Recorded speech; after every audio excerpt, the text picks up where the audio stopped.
Assalamualaikum warahmatullahi wabarakatuh. Alhamdulillahirobbilalamin. Akhirnya ba'da ma'amil Rahmanir-Rahim Maliki yaumiddin. Iyyaka na'budu wa iyyaka nasta'in. Ihdinas siratal siratal ladzina an'amta 'alaihim ghairil maghdubi 'alaihim waladdallin. Amin. Billahi rabbah Rabbina Muhammadin nabiyya rasul nabiyya ba'da Islam wa yassir li amri wahlul 'uqdatam min lisani yafqahu qawli. Alhamdulillah semua saudara-saudari, kita akan bedah mengenai memuliakan ilmu dan menghargai murid. Jadi ini salah satu situs website recommended yaitu sakofa.id. Silakan para saudara-saudari semua untuk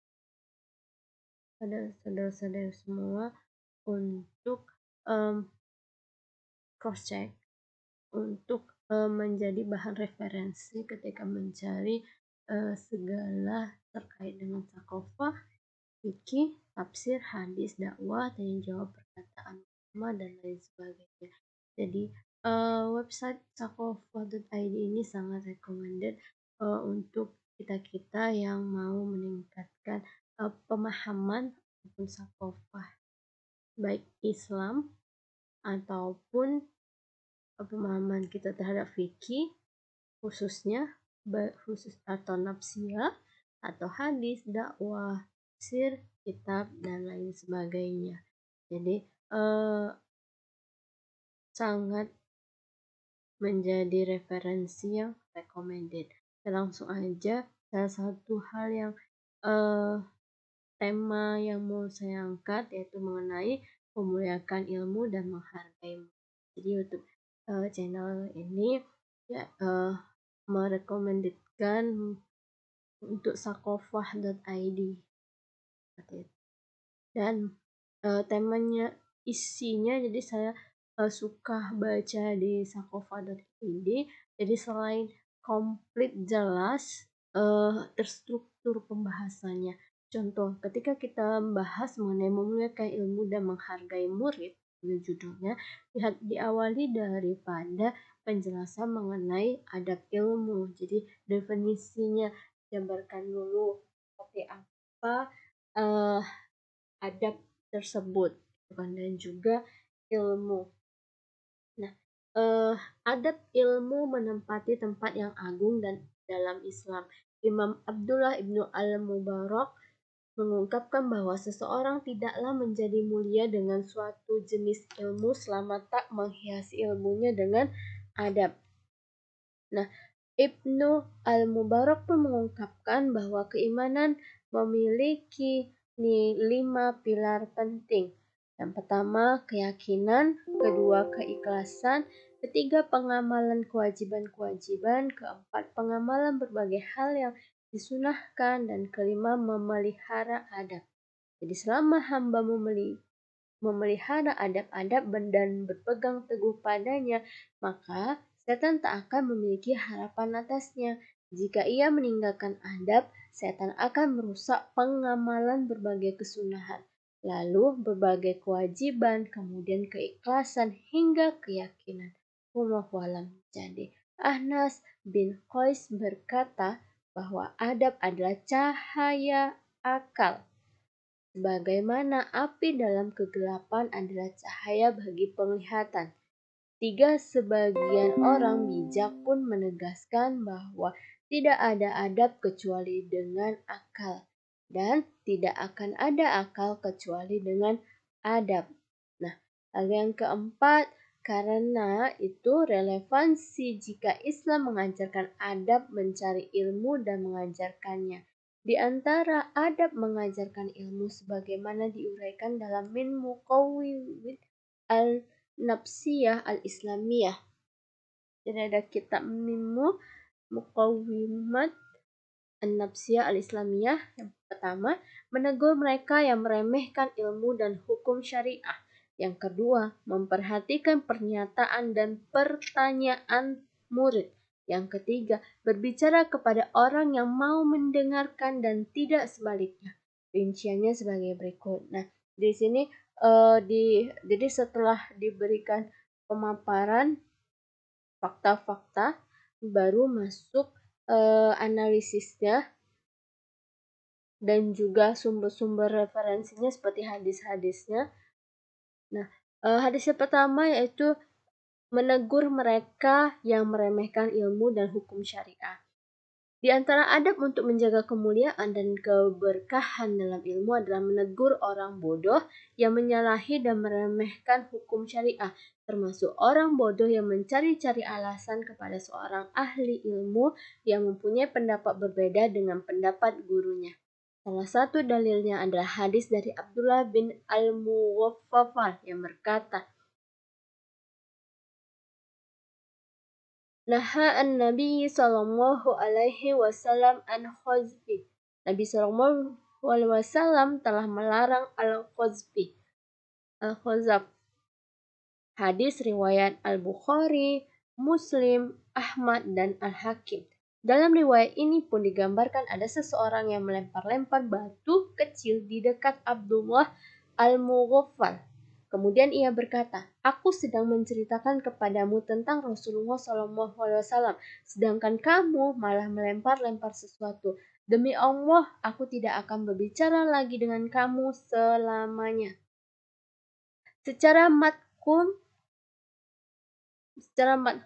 jelas digambarkan adanya larangan Rasulullah SAW atas al-khazaf yang berkonotasi melempar-lempar batu kecil atau biji-bijian dalam suatu majelis di tengah kajian. Pengertian ini disebut Imam Ibnu Battutah dalam Syarh Al-Bukhari sebagai pendapat ahli bahasa. Dan yang kelima, ditegaskan oleh Al-Hafiz Ibnu Al-Jauzi dalam Kashf Al-Musyakkil, hal itu sebagai pendapat yang paling umumnya dipahami ataupun aghlab. Itu dijadikan dengan jemari-jemari sikap tersebut dalam perspektif mantik mengandung dilala ghaiz lafhizyah atau petunjuk tersirat dari sikap menyepelekan ilmu, sibuk dengan perkara yang melalaikan dan kesia-siaan. Pada masa kini, perbuatan ini bisa diserupakan dengan perbuatan jari jemari memainkan gadget ketika menuntut ilmu. Padahal tidak ada kebutuhan mendesak untuk itu ataupun alasan syar'i. Yang kedua, berbicara kepada orang yang mau mendengarkan dan tidak sebaliknya. Adab lainnya yang berfungsi menjaga kemuliaan ilmu adalah tidak membicarakan ilmu kecuali kepada orang yang layak, yakni yang mau mendengarkan ilmu.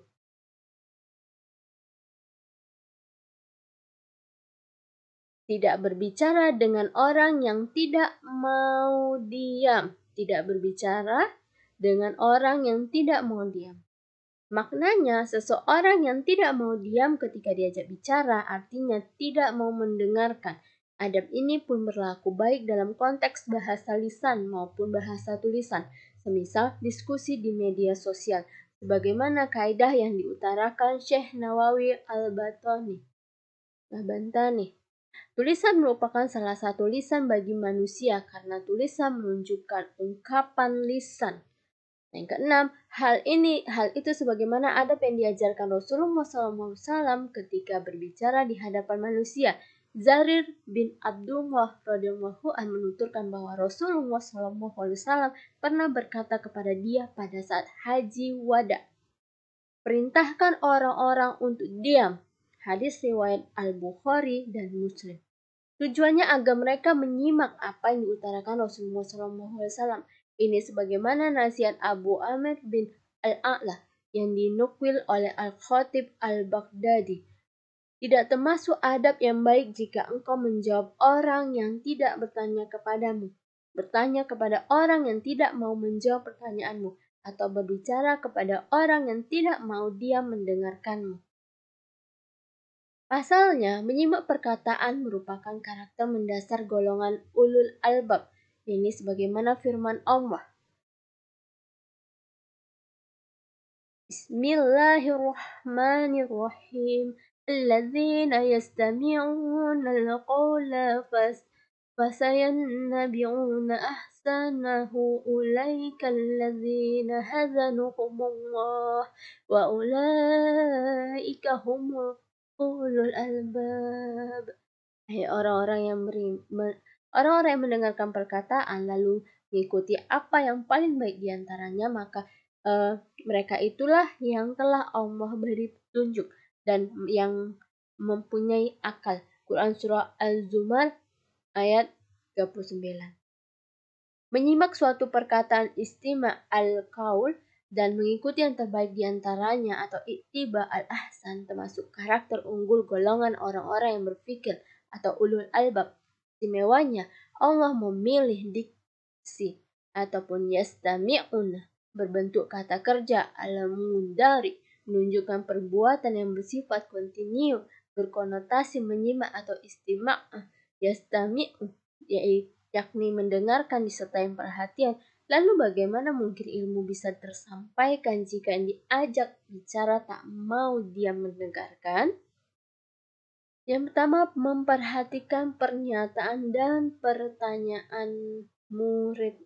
Yang ketiga, seorang pengajar perlu memperhatikan adab berinteraksi dengan muridnya. Di antaranya mendengarkan baik-baik peserta didik yang bertanya. Abu Nuaim dalam Al-Hilyah dan Ibnu Hibban dalam Rawadah Al-Qala berkata, kami dikabarkan oleh Mu'adz bin Sa'ad al-Awwal berkata, aku pernah duduk dekat Atha bin Abi Rabah. Kemudian ada seorang berbicara tentang sesuatu. Lalu tiba-tiba ada orang lain dari kaum itu menyela ucapannya. Mu'adz berkata, kemudian Atha marah dan berkata, akhlak apa ini? Tabiat apa ini? Sungguh aku benar-benar akan mendengarkan ucapan seseorang, padahal aku lebih tahu tentang apa yang dia ucapkan. Lalu aku memperlihatkan kepada dia seolah-olah aku tidak lebih baik pengetahuanku dari dirinya tentang apa yang dia ucapkan. Kalimat akhlak apa ini? Tabiat apa ini? Ma'hazhil al-akhlak wa ma'hazhil al-tabi'i. Dalam perspektif ilmu balaghah merupakan pengingkaran bernada pertanyaan. Ini menjadi petunjuk tersurat berupa celaan di atasnya. Diikuti dengan pengakuan yang menggambarkan karakter seseorang yang tawadu terhadap ilmu dari siapapun datangnya ilmu tersebut. Jadi, 3 poin di atas merupakan sedikit dari bukti keagungan ajaran Islam yang menempatkan ilmu dan ahlinya serta pencariannya pada tempat yang mulia.